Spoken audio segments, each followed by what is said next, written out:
이 생명을 자녀를 키워 보신 적이든지 아니면 식물이나 반려견이든지 여러 생명을 키워 보신 적이 있을 것입니다. 저는 개인적으로 자녀를 제외한 자녀가 있기 때문에 누군가 또 옆에서 키워주는 사람이 있기 때문에 자녀가 있을 수 있지만, 제가 개인적으로 생명을 한번 키워봐야 되겠다라고 해서 여러 번 시도했는데 다 실패를 했습니다. 꽃을 하고 식물을 키우는데 잘 안 되더라고요. 그래서 마지막으로 이제 작심을 하고 선인장을 키웠어요. 선인장은 잘 키우는 것보다 죽이는 게 더 어렵다고 그랬습니다. 그랬거든요. 그래서 제가 선인장을 키웠습니다. 근데 선인장을 키웠는데 몇 개월 지나고 나니까 이 선인장이 죽어버리는 거예요. 그때 저는 깨달았습니다. 나는 뭘 키우면 안 되겠구나. 그때부터는 어떤 것도 키우지 않는 무엇인가를 내가 식물을 절대 키워서는 안 되겠다. 왜냐하면 소극적인 접근 방법이긴 하지만 제 손에 들어오면 이게 죽으니까 내 손에 안 들어오게 하는 것이 낫겠다 해서 그때부터는 식물이나 이런 것들을 키우는 것을 저는 별로 그렇게 좋아하거나 이렇게 하지 않았습니다. 오늘 우리가 말씀을 보시게 되어지면 오늘 말씀은 살인하지 말라라는 말씀입니다. 십계명은 하나님을 사랑하면 하나님과 사람을 사랑하는 자가 되어야 한다라는 것을 십계명을 통해서 우리에게 알려주고 있습니다. 오늘 말씀은 십계명 제6계명인데 살인하지 말라라는 명령입니다. 살인한다는 것은 무엇을 의미하냐면 사람을 죽인다라는 것을 의미하죠. 따라서 제6계명은 사람을 죽이는 모든 행위를 금지하는 것입니다. 대한민국 법률 형법 제250조에 의하면 살인이라는 것이 무엇이라고 정의되어 있냐면 사람이 사람을 살해하는 행위를 말한다라고 얘기하고 있습니다. 여러분, 살인이라는 것이 끔찍하잖아요. 끔찍한데 이 살인이라는 것은 저는 두 가지가 있다라고 생각을 합니다. 첫 번째는 무엇이냐면 타인의 생명을 해하는 것입니다. 사람이 타인을 해하는 것이 그것을 살인의 한 종류로 보고, 또 하나는 무엇이냐면 자신의 생명을 해하는 것을 또 하나의 종류로 봅니다. 그러면 타인의 생명을 해하는 경우에는 무엇이라고 정의할 수 있을까요? 우리가 일반적으로 내리는 살인이라고 얘기할 수 있을 것입니다. 그리고 자신의 생명을 스스로 해하는 것, 이것은 무엇이라고 말할 수 있을까요? 자살이라고 얘기할 수 있겠죠. 그래서 살인이라는 것은 그냥 타인의 생명만을 해하는 것을 의미하는 것이 아니라 자신의 생명까지 해하는 것 또한 살인의 한 종류라고 생각을 합니다. 그래서 하나님의 말씀은 살인과 자살의 모든 것을 금지하고 있다라는 것도 생각할 수가 있습니다. 오늘 말씀은 살인에 대해서 말할 때 직접적으로 생명을 해하는 것, 그리고 또 간접적으로 생명의 위협을 가하는 이런 것들도 모두 살인이라고 보고 있습니다. 그리고 반대로 얘기하면 직간접적으로 생명을 존중하는 행위는 그러한 존중 속에 행하는 모든 행동을 이 살인하지 말라라는 이 명령 속에서 무엇을 하고 있냐면 적극적으로 독려하고 있습니다. 생명을 살리는 일을 독려하고 있다라는 말입니다. 오늘 말씀은 살인하지 말라라는 것이지만 우리는 이것을 무엇으로 먼저 볼 수 있어야 되냐면 생명이라는 것이 무엇인지, 하나님께서 우리에게 주신 생명이 얼마나 귀한 것인지를 바르게 할 때 이 살인하지 말라라는 명령을 분명하게 우리가 실천할 수가 있습니다.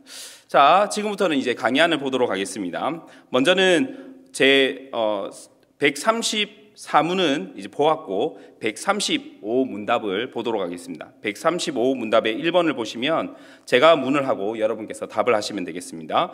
제6계명에 요구된 의무는 무엇인가? 제6계명에 요구된 의무는 우리 자신과 다른 사람의 생명을 보존하기 위해 주의 깊이 연구와 합법적인 노력을 아끼지 않는 것이다.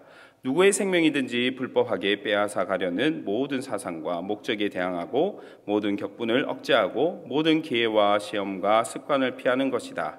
폭력에 대한 정당 방위, 하나님의 징계를 조용한 마음과 즐거운 마음으로 참고 견디며.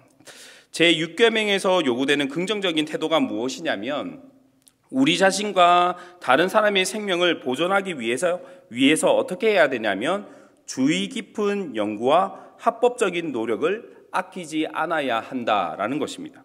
무슨 말이냐면 제6계명은 단순히 사람을 죽이는 행위를 하지 않으면 그것으로 되었다라고 얘기하는 것이 아니라 사람의 생명을 존중하는 모든 일을 해야 한다라는 것을 의미하고 있는 것입니다. 구체적으로 말하면 사람의 생명의 가치를 인정하고 그리고 생명의 신성함을 지키며 그리고 또한 육체의 건강을 보존하는 이 모든 것이 살인하지 말라라는 이 명령에 포함되어져 있다라는 것입니다. 1번을 보시면 우리 자신과 다른 사람의 생명을 보존하기 위한 주의 깊은 연구는 무엇을 의미하는가라고 되어져 있습니다. 제가 안 올렸네요. 네. 어떤 사고에 있어서나 제가 1번을 보시면 무엇을 의미하는가라고 되어 있는데 제가 읽어 드리도록 하겠습니다.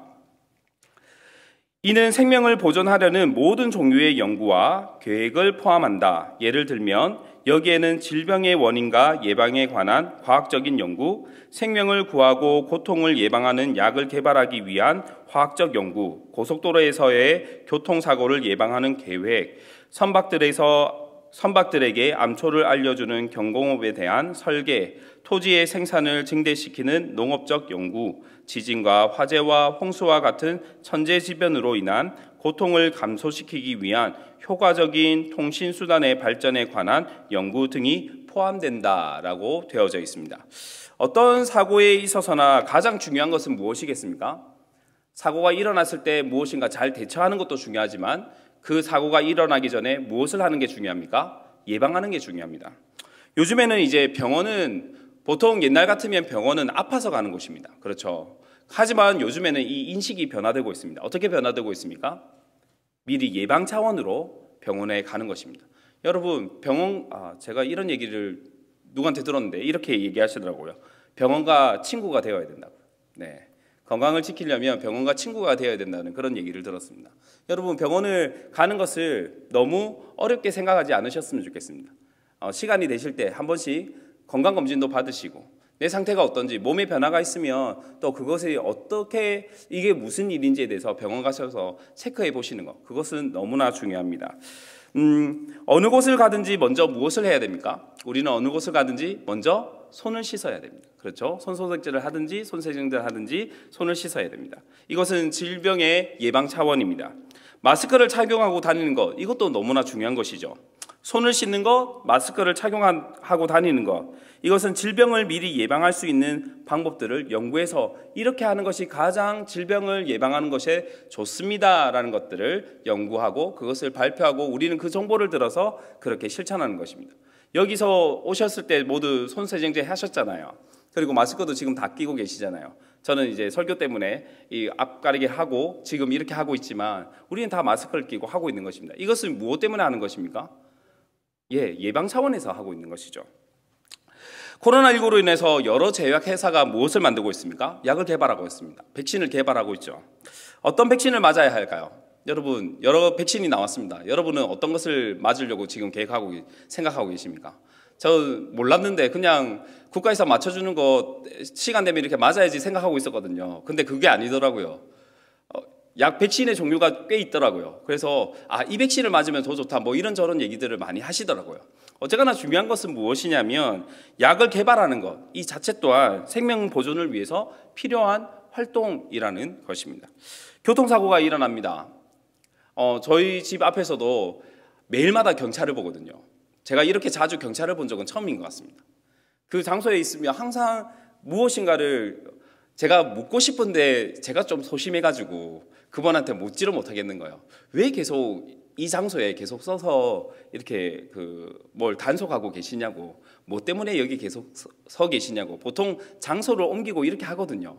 근데 매일마다 그 장소에서 경찰 아저씨가 계속 수고하고 계신 거예요. 그래서 한번 물어보고 싶었는데 그냥 묻기는 좀 미안하고 다음에는 커피라도 하나 사가지고 수고하십니다 하면서 왜 계속 여기 계신가요? 라고 한번 물어는 봐야 될 것 같습니다. 하여튼 그분이 거기 계신 것으로 말미암아 또한 일어나는 일들이 무엇이 있겠습니까?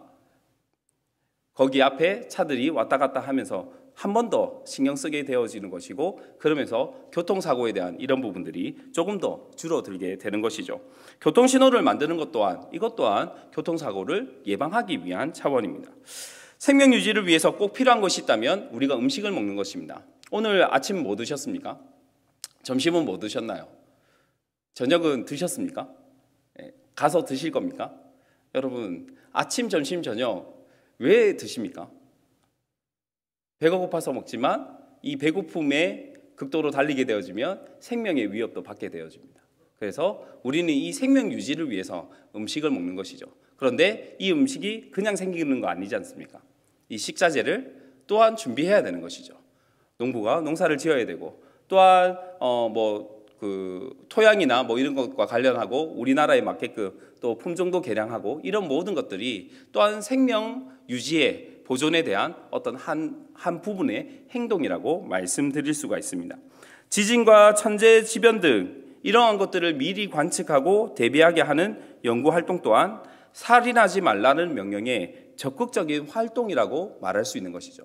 살인하지 말라의 적극적인 명령의 순종은 무엇이냐면 생명을 지키고 유지하기 위해서 애쓰는 것입니다.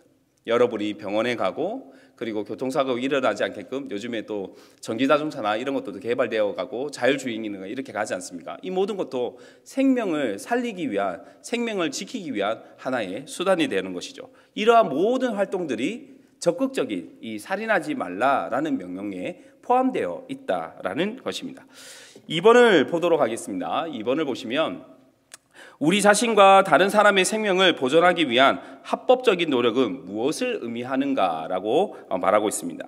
제가 읽어보겠습니다. 이는 하나님의 도덕법에 의해 금지된 노력의 경우를 제외한 직접적으로 간접적으로 인간의 생명을 보존하려는 모든 노력을 의미한다. 따라서 우리 자신의 생명과 이웃의 생명을 보존하는 것은 우리 의무이다. 우리는 거짓을 말하지 않고 그리스도를 부인하지 않으며 우리 조국에 대해 하나님께서 주신 책임을 배반하지 않으면서 이 일을 수행해야 한다. 우리는 심지어 우리 자신과 다른 이의 생명을 구원하기 위한 목적이라도 선을 이루기 위해 악을 행해서는 결코 안 된다라고 말하고 있습니다. 생명을 살리기 위해 불법을 행하는 것, 여러분 어떻게 생각하십니까? 그런 것을 행해 보신 적이 있으신가요? 불법을 행해도 됩니까? 안 됩니까? 생명을 살려야 됩니다. 이 생명을 살리기 위해서 불법을 행하여도 될까요? 안 될까요? 여러 가지 상황이 있습니다.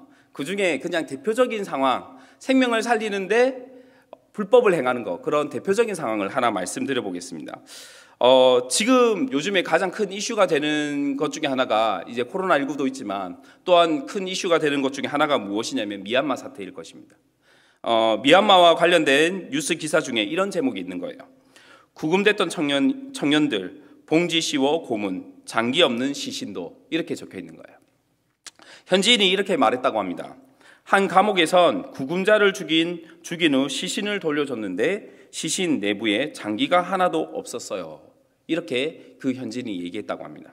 여러분, 장기 없는 시신이라는 말을 들으니까 여러분은 어떤 생각이 드십니까? 끔찍하다, 이런 생각 드시죠?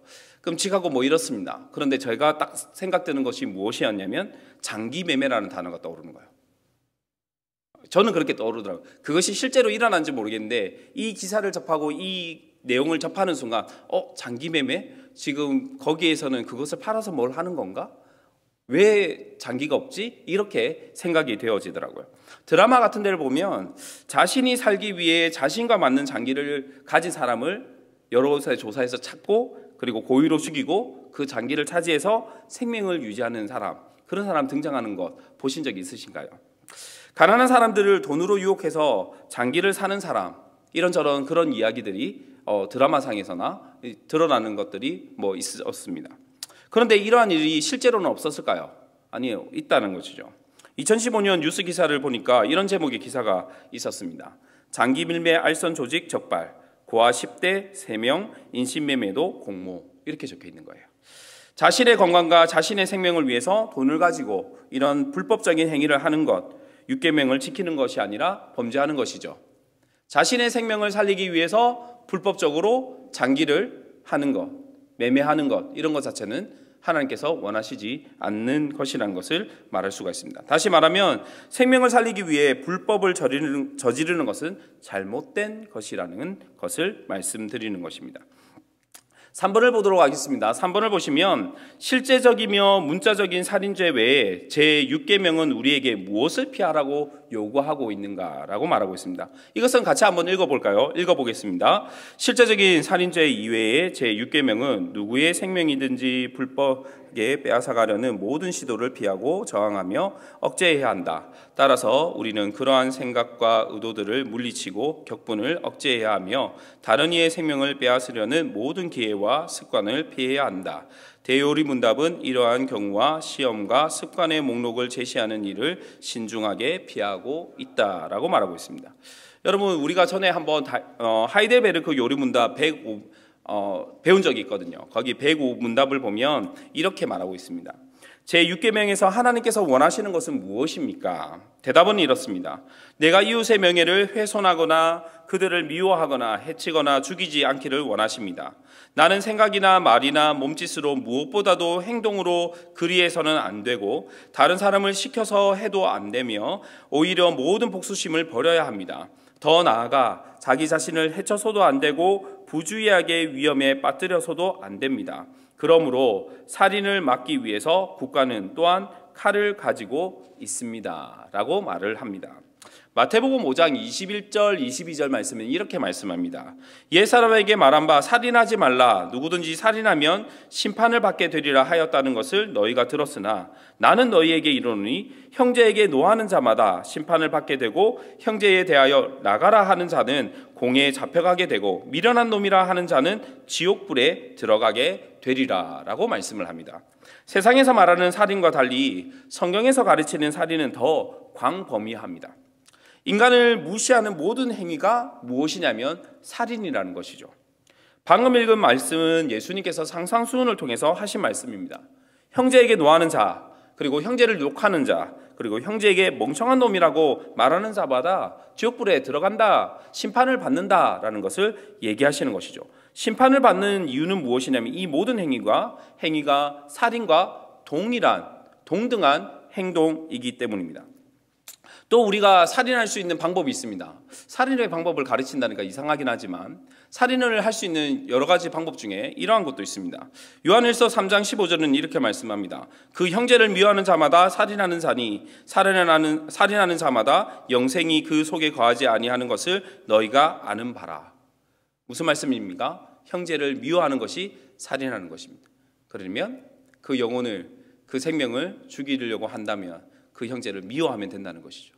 여러분, 우리 안에 그러한 미움들이 싹트고 있지는 않습니까? 우리의 어떤 불편한 상황 속에서 이러한 마음이 싹트고 있지 않나요? 그것은 영혼을 죽이는 일이라는 것을 주님께서는 우리에게 말씀하시죠. 또 사람을 죽이는 방법 중에 무엇이 있겠습니까? 야고보서 3장 8절은 이렇게 말씀합니다. 혀는 능히 길들일 사람이 없나니 쉬지 아니하는 악이요 죽이는 독이 가득한 것이라. 무슨 말입니까? 혀로 사람을 죽일 수 있다라는 것을 말하는 것입니다. 4번을 보도록 하겠습니다. 4번을 보시면 폭력에 대한 정당 방위에는 어떤 것이 포함되는가라고 질문합니다.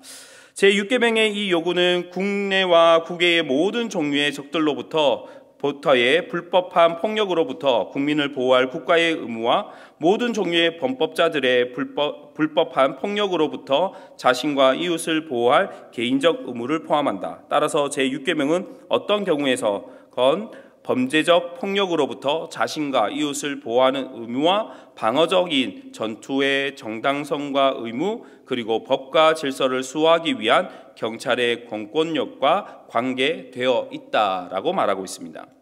여러분, 불법적인 폭력에 대한 자세는 어떠해야 될까요? 자신과 이웃을 어떻게 해야 됩니까? 불법적인 폭력이 있을 때 그래도 폭력은 안 되니까, 폭력하다가 사람 죽일 수 있으니까 그냥 막고 있어야 돼, 이런 것이 아니죠. 자신과 이웃을 보호할 수 있어야 됩니다.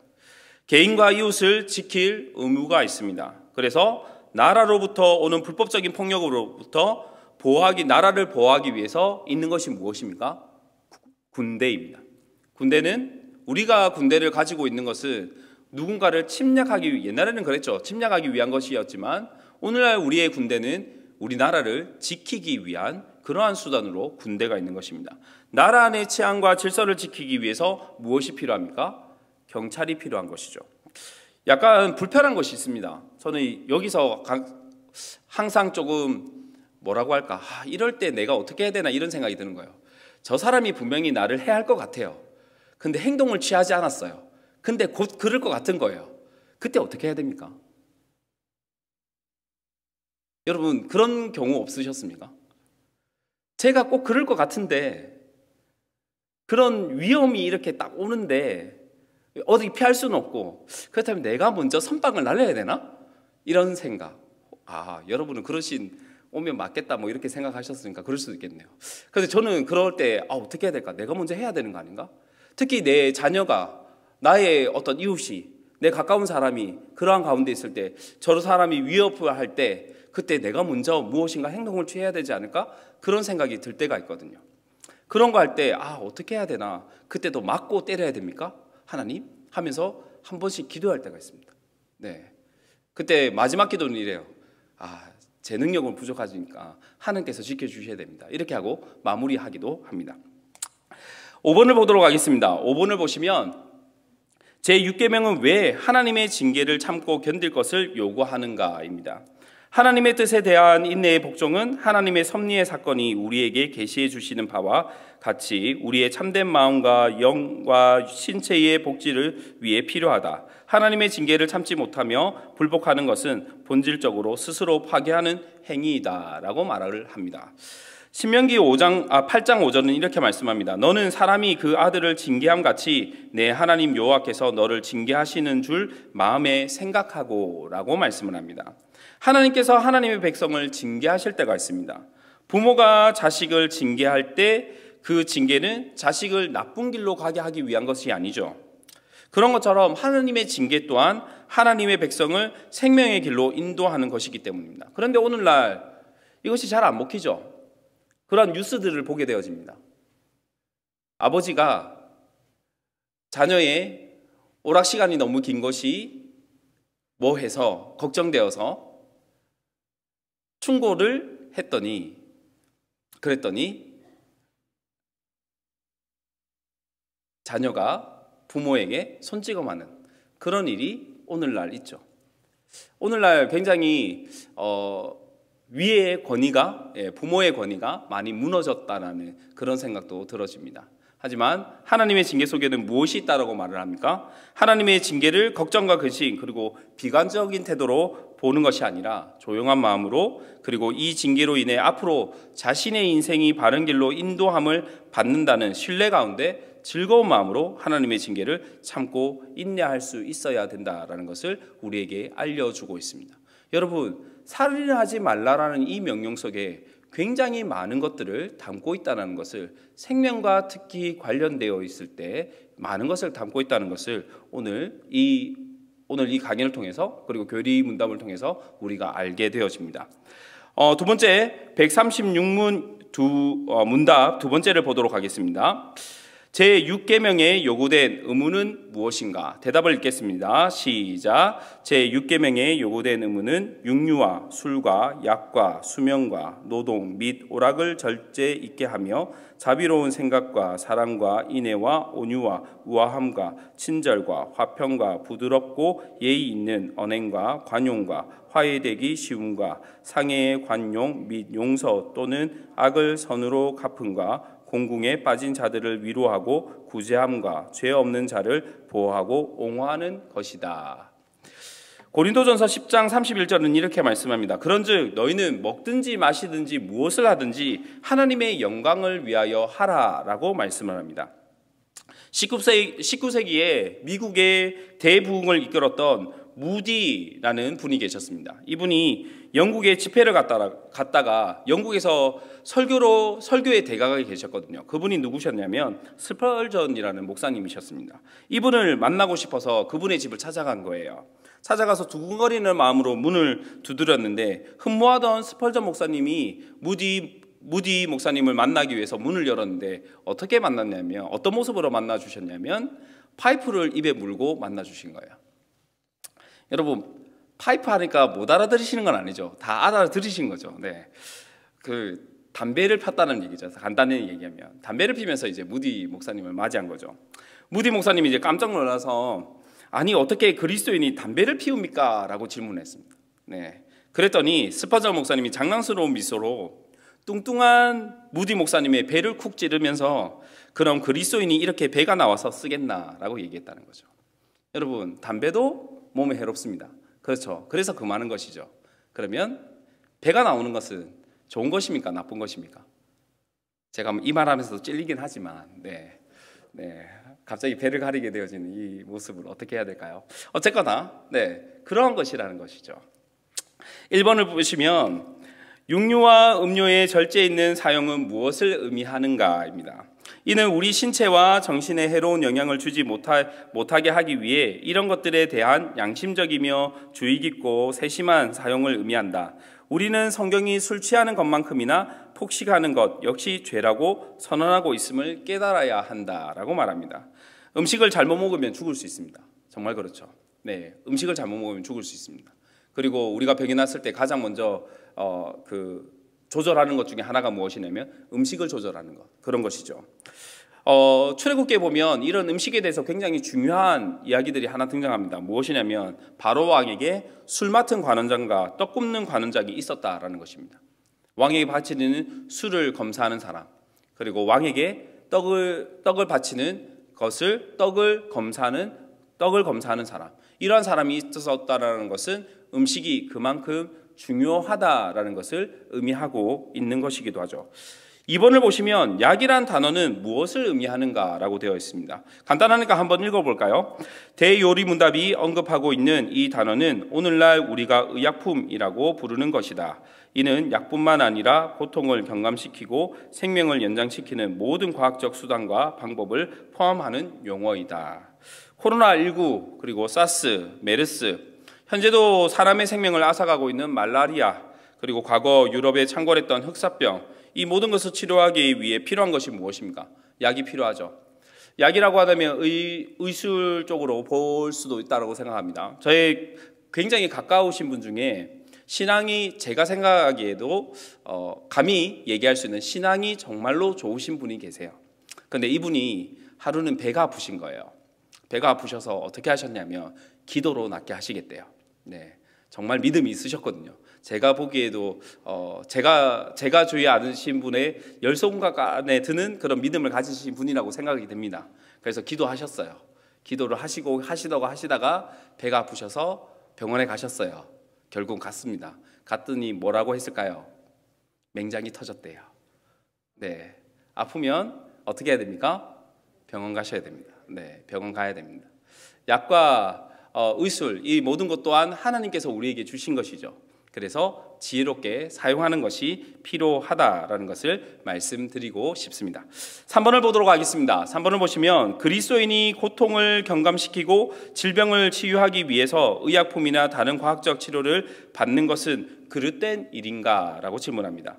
그렇지 않다라고 얘기하고 있죠. 과거에는 어떤 열성적인 그리스도인은 신자가 약품을 사용하는 것은 하나님의 능력과 선하심을 불신하는 행위라며 그릇된 것이라고 주장했다. 그러나 우리는 결코 하나님을 믿는 것이 합법적인 수단을 사용하는 것과 배치되지 않는다는 것을 깨달아야 한다라고 말하고 있습니다. 어떤 농부가 다음과 같은 말을 했다고 합니다. 당신은 그에게 이렇게 말한 사람을 여러분 같으면 어떻게 조언을 하시겠습니까? 이 농부가 이렇게 얘기한 거예요. 나는 절대로 밭을 갈지 않고 어떤 씨앗도 뿌리지 않을 것이다. 나는 하나님께서 내게 추수할 것을 주시리라고 믿는다. 정말 믿음이 있는 내용인 것 같아요. 믿음에 있는 말인 것 같아요. 이렇게 말하고 있는 농부에게 여러분은 무엇이라고 조언하시겠습니까? 참 아이러니한 것은 무엇이냐면 제가 어렸을 때는 단적인 예로 제가 목사거든요. 네, 목사가 보험을 드는 것은 나쁜 것이라고 저는 배웠습니다. 하나님께 모든 것을 맡겨야지 어떻게 보험을 들 수 있느냐라고 얘기를 했어요. 그런 얘기를 들으면서 컸습니다. 그런데 어느 순간에 꼭 보험을 목사님부터 드셔야 돼요 라고 얘기를 하는 시대로 변화되었습니다. 무엇의 문제일까요? 우리가 옳다라고 하는 것이 언제까지 옳다라고 얘기할 수 없는 그러한 시대에 살면서 어느 시대에 맞는 그 얘기가 다음 시대에 맞지 않는 그런 모습들을 우리는 또한 경험하고 알고 있게 되어지죠. 그래서 저는 개인적으로 항상 생각하는 것은 하나님께서 주신 것을 함부로 막 사용하는 것이 아니라 지혜롭게 사용하는 것이 필요하다. 이것이 제가 내린 지금까지의 결론이기도 합니다. 4번을 보도록 하겠습니다. 4번을 보시면 수명과 노동과 오락에 대해서 그리스도인은 어떤 태도를 취해야 하는가 함께 읽어보겠습니다. 시작. 대요리 문답은 이 질문에 대해 성경적 교훈을 제시한다. 수명과 노동과 오락은 인간 삶에 모두 필요한 것들이다. 이것들이 없이는 건강한 신체와 깨어있는 마음을 가질 수 없다. 게으름과 나태함은 죄악입니다. 그렇다고 해서 일만 과도하게 하는 것 또한 옳지 않는 일입니다. 적절한 수면, 그리고 적절한 노동, 적절한 오락, 이런 균형 잡힌 생활이 필요하다라는 것을 우리는 알고 있습니다. 여러분, 잘 노셔야 됩니다. 그리고 잘 일하셔야 됩니다. 그리고 잘 관계 속에서 오락을 즐길 수 있는 이러한 것을 가지셔야 됩니다. 일이 없다는 것이 요즘 들어서 제가 청년부를 담당하고 있는데 청년들에게 가장 고민되는 것 중에 하나가 무엇이냐면 직장입니다. 직장, 다시 말하면 내가 일할 장소예요. 내가 일할 곳. 네. 거기에 대한 고민이 있습니다. 일 안 하고 놀고 먹고 살면 되지 않나요? 여러분, 놀고 먹고 오락만 하니까 괜찮던가요? 그렇게 사는 것도 참 어렵습니다. 네. 적절한 일이 있어야 되는 것이죠. 사람이 건강하게 살아가는 데 있어서 수면과 그리고 쉼과 그리고 오락과 그리고 나름대로의 일이 있을 때 가장 균형 잡힌 삶을 살아갈 수 있다라는 것입니다. 이것이 건강한 생명의 보존의 모습이기도 합니다. 생명을 존중을 위해서 생각해야 되는 것 중에 하나가 무엇이냐면 관계입니다. 여러분, 생각 이상으로 사람은 관계 속에서 자신의 건강함을 유지하는 사람들이 많이 있습니다. 사람과 살인 또한 무엇이라고 얘기했냐면 사람과 사람 사이에서 일어나는 일이라고 말씀드렸습니다. 그렇다면 사람은 사람을 대할 때 어떻게 대하는 것이 생명을 존중하는 모습일까요? 친절과 화평과 부드러움을 유지할 수 있어야 합니다. 사람 사이에 남의 잘못을 너그럽게 받아들일 수 있는 관용도 있어야 합니다. 사람 사이에 싸움이 일어날 때에도 빨리 화해할 수 있는 능력이 있어야 합니다. 누군가 나를 다치게 했을 때 그때 복수를 먼저 생각하기보다는 예수 그리스도의 십자가의 은혜를 생각하면서 용서할 수 있는 마음이 있어야 합니다. 공궁에 빠진 자를 도와줄 수 있는 긍휼의 마음도 있어야 합니다. 이것이 건강한 관계를 유지하는 것이고 더 근본적으로는 건강한 생명을 유지하는 모습이기도 합니다. 5번을 보시면 대요리 문답은 다른 사람은 상관하지 말고 오직 우리만 아무 한거나 반대 없이 인내하고 용서하라고 말하는가라고 질문합니다. 이것도 같이 한번 읽어보도록 하겠습니다. 시작. 전혀 그렇지 않다. 교회나 국가에 보장된 법과 권위에 호소하여 정의를 추구하는 것은 우리의 권리이자 의무이기도 하다. 그러나 다른 이의 행동을 제어하는 것이 우리의 의무라 할지라도 우리는 그들을 혐오해서는 안 되며 친절과 사랑의 태도를 견지해야만 한다. 특별히 하나님의 진리와 권리가 위험에 처해 있을 때 그가 누구이든지 관계없이 의와 진리를 위하여 용기 있게 일어서는 것이 필요하다. 사람을 기쁘게 하다가 하나님의 진리를 수호하는 일에 미지근한 자가 되어서는 결코 안 된다라고 말하고 있습니다. 제가 이것을 읽으면서 갑자기 생각 들었던 것이 무엇이냐면 미얀마입니다. 미얀마가 계속 생각이 나더라고요. 그래서 미얀마와 관련되어 있는 누구에게 한번 전화를 드렸습니다. 지금 미얀마 사태 때문에 이제 못 들어가시는 분이 계셔서 연락을 드려서 물어본 것이 무엇이냐면 지금 우리가 이 미얀마를 위해서 할 수 있는 것이 무엇입니까? 라고 질문을 드렸어요. 질문을 드렸더니 저는 생각했던 게 이것입니다. 유엔에다가 뭘 해야 된다. 압박을 넣어야 된다. 아니면 뭐 국민청원 뭐 이런 거 좀 생각하고 있었거든요. 그래서 글 달아야 되나 뭐 이렇게 생각하고 있어서 전화 드렸는데, 근데 생각지도 못한 어떤 얘기를 해주시는 거예요. 무슨 얘기를 해주시냐면, 첫 번째는 그분도 믿는 분이시기 때문에 기도를 얘기하셨습니다. 기도해 주시길 바랍니다. 그리고 두 번째는 무엇이냐면, 그 일로 통해서 나오고 있는 것이 무엇이냐, 난민이랍니다. 난민이 있기 때문에 이 난민을 도와줄 수 있는 그러한 것이 필요할 것 같습니다.